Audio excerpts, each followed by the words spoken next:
आपका स्वागत है डेली बाइबल रीडिंग में। आज हम पढ़ेंगे प्रभु के ज्ञान से भरे नीति वचन का अध्याय 30। आइए परमेश्वर के वचन में मन लगाएं। याके के पुत्र आगूर के प्रभावशाली वचन। उस पुरुष ने ईतीएल और उक्काल से ये कहा, निश्चय मैं पशु सरीखा हूं, वरन मनुष्य कहलाने के योग्य भी नहीं, और मनुष्य की समझ मुझ में नहीं है। न मैंने बुद्धि प्राप्त की है और न परम पित्र का ज्ञान मुझे मिला है। कौन स्वर्ग में चढ़कर फिर उतर आया? किसने वायु को अपनी मुट्ठी में बटोर रखा है? किसने महासागर को अपने वस्त्र में बांध लिया है? किसने पृथ्वी की सीमाओं को ठहराया है? उसका नाम क्या है और उसके पुत्र का नाम क्या है? यदि तू जानता हो तो बता। परमेश्वर का एक एक वचन ताया हुआ है। वो अपने शरणागतों की ढाल ठहरा है। उसके वचनों में कुछ मत बढ़ा, ऐसा ना हो कि वो तुझे डांटे और तू झूठा ठहरे। मैंने तुझसे 2 वर मांगे हैं, इसलिए मेरे मरने से पहले उन्हें मुझे देने से मुंह ना मोड़। अर्थात व्यर्थ और झूठी बात मुझसे दूर रख।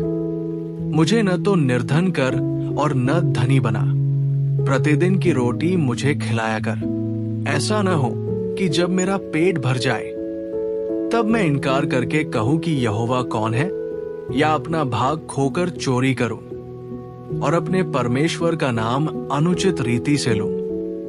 किसी दास की उसके स्वामी से चुगली न करना। ऐसा न हो कि वो तुझे शाप दे और तू दोषी ठहराया जाए। ऐसे लोग हैं जो अपने पिता को शाप देते और अपनी माता को धन्य नहीं कहते।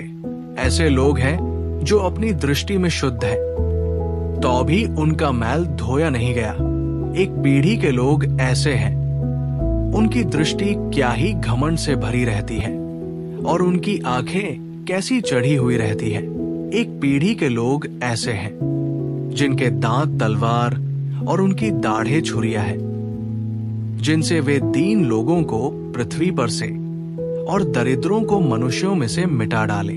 जैसे जों की 2 बेटियां होती हैं, जो कहती है दे दे, वैसे ही 3 वस्तुएं हैं जो तृप्त नहीं होती, वरन 4 है जो कभी नहीं कहती, बस अधोलोक और बांझ की कोख, भूमि जो जल पी पीकर तृप्त नहीं होती, और आग जो कभी नहीं कहती, बस।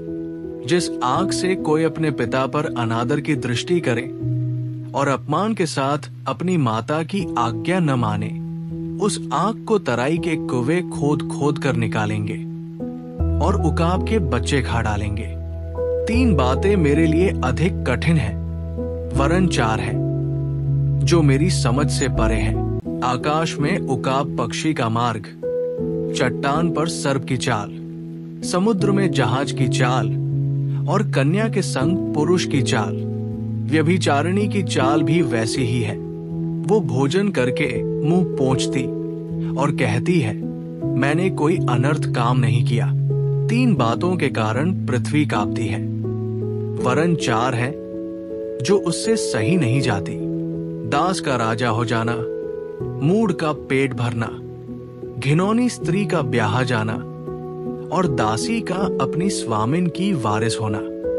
पृथ्वी पर 4 छोटे जंतु हैं जो अत्यंत बुद्धिमान हैं। चींटियां निर्बल जाति तो है, परंतु धूपकाल में अपनी भोजन वस्तु बटोरती है। बिज्जू बली जाति नहीं, तो भी उनकी मानदेय पहाड़ों पर होती है।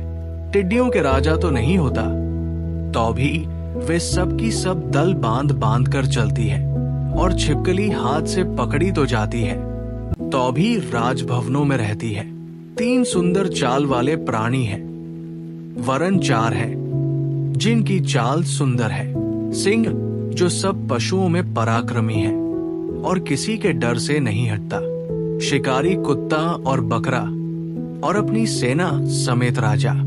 यदि तूने अपनी बड़ाई करने की मूढ़ता की या कोई बुरी युक्ति बांधी हो, तो अपने मुंह पर हाथ रख, क्योंकि जैसे दूध के मथने से मक्खन और नाक के मरोड़ने से लहू निकलता है, वैसे ही क्रोध के भड़काने से झगड़ा उत्पन्न होता है।